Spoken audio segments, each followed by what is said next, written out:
lesson 8-2, multiplying and factoring. All right, in our last lesson we learned or were introduced to what polynomials are. In this lesson we're going to be multiplying and factoring those polynomials. When you're multiplying, we're going to talk about how we can use the distributive property. Here's a visual of how that works, but I'm going to show you it with real examples.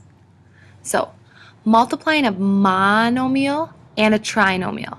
So in our example right here, I have negative x to the third. That's a monomial, or a factor, being multiplied by this trinomial. It's a trinomial because there are three monomials that make up this trinomial.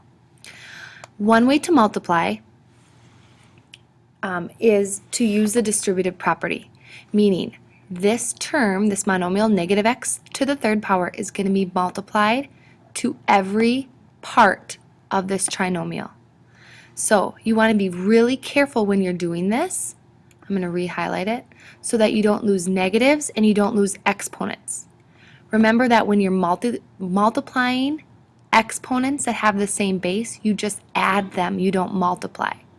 So first we're going to take negative x third times 9x to the fourth. Well, negative 1, you could say this is, times 9 is negative 9. My x's have the same base, so I'm going to add the exponents, x to the 7th power. Second term, negative 1 times negative 2. Remember to include that sign in front of that monomial in the middle. Negative 1 times negative 2 is positive 2. X to the third times x to the third, we're going to add the exponents and get to the 6th power. Lastly, negative x to the third times 7. Negative 1 times 7 is negative 7.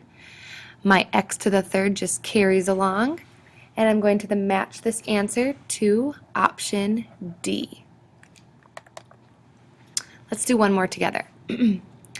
So, multiplying a monomial by this polynomial, multiply this to every part inside the parentheses. 5 times 3 is 15. N times n to the third, we're going to add the exponents. We have n to the fourth. 5 times negative 1 is negative 5, n to the 1 plus 2, third power.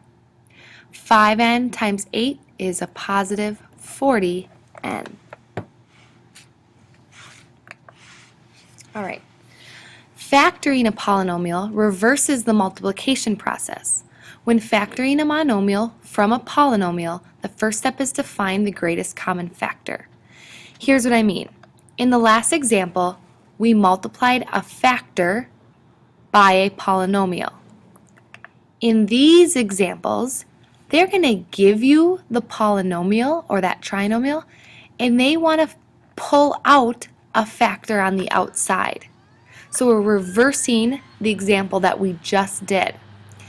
Now, in order to do this, you need to know the prime factors of each term, because then we'll find the factor, the greatest factor that all terms have in common, and that's the factor that we will pull out to the side.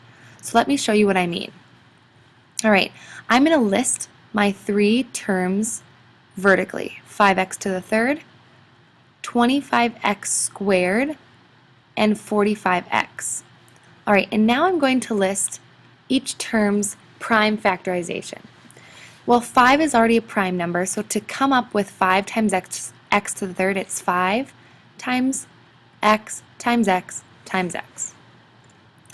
25x squared. Well, to get 25, I know I can multiply 5 by 5 and then x times x. To get 45, if I make a little prime factor tree, I know 5 times 9 is 45. We can't write 9 yet though because 9 isn't prime. 9 can be multiplied, or 3 times 3 can be multiplied to get 9. So the prime factorization for 45x is 5 times 3 times 3 times 1x. All right, now I'm looking for the greatest amount that these three have in common. Okay, so looking at each one, I noticed that they each have a 5. They also each have at least one x. We can only take one because that is the greatest amount that they all have in common. Now I have 3's here, but neither of the other two terms have 3's, so I can't use them. So it looks like my greatest common factor for all 3 terms is 1, 5, and an x. So here's how I factor this polynomial. I'm going to pull 5x out on the side. So I'm looking at my original term, 5x to the third. Here's the prime factor. I've removed a 5x because that's now on the outside. I'm left with x squared.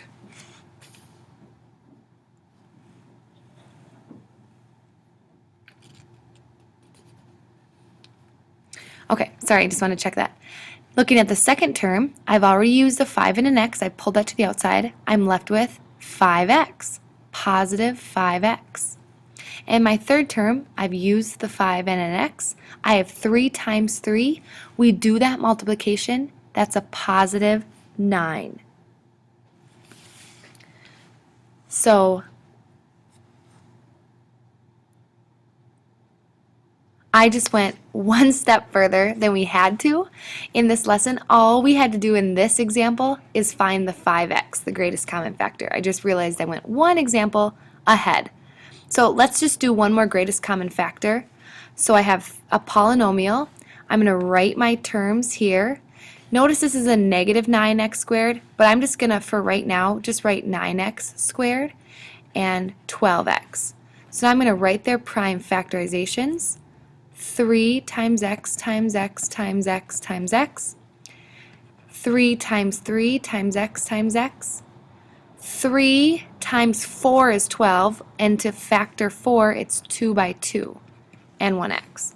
Looking for what's in common, they all have 1, 3. These first two don't have any 2's, so I'm not using those. And they all have 1x, it looks like. So my greatest common factor, which is all they're looking for here, is 3x. Now, in this example, this is where they want you to go to the step further. So I guess you've already got a sneak peek at what that looks like. What they do here, so if you want to factor out the monomial, so you still need to find the greatest common factor and go one step further. So here's each term listed. Let's do their prime factors. So 4 is 2 times 2 times x times x times x times x times x. 24 is 3 by 8. 8 can be broken into 2 by 2 by 2 and 3 x's. And 8, again, 2 by 2 by 2 and 1x. So looking for what's in common, 1, 2, 1, 2, 1, 2, another 2. And looks like just 1x is all we can take. So my greatest common factor, you don't do 2 squared, you say 2 times 2 is 4x is what we're taking. So now, I'm not going to use this space, it's kind of small, I'm going to work down here. Now is where you pull out the 4x, they want us to factor out that greatest common factor. So pull it out of this original polynomial. So if I look at 4x to the 5th, or right here, I've already pulled out 2, 2, and an x. I have 1, 2, 3, 4 x's left, x to the 4th. Then, 24x to the 3rd, I've already pulled out 2 2's and an x. I have 3 times 2, which is 6. And I have a negative 24, so I'm going to remember that negative sign down here. Negative 6, x squared. And then 8x, all I have left is a 2 plus 2. So here's their answer. It matches ours. Now you've seen 2 examples of that. I factored out the greatest common factor. If I were to multiply like we practiced in example 1, 4x times x plus 4 would give you 4x to the 5th. 4x times negative 6x squared would give you this term. So it works back and forth. All right, final example is a word problem. A helicopter has this landing pad here. There's a square and there's a circle inside of it. They want us to find the area of the shaded red region, which is just the corners. To find this region, we want to take the area of the square and subtract the area of the circle. That would leave us with just these remaining corner pieces. Oops, sorry. So we know that the area of a square is length, or is side squared, sorry. And the area of a square, area of a circle is pi times radius squared. Our radius is x. Pi times x squared. Okay, so let's fill in what the side is for the square. 2x squared minus pi times x squared. And this, we can square the 2 and the x, so this is 4x squared minus pi x squared. We can't solve because we don't know x, but they want us to write our answer in factored form, meaning we're close to our answer.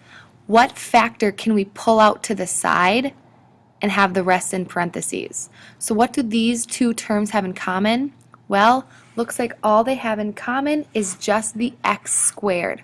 So if I pull that out to the side, I'm left with 4 minus pi. So that is our final answer.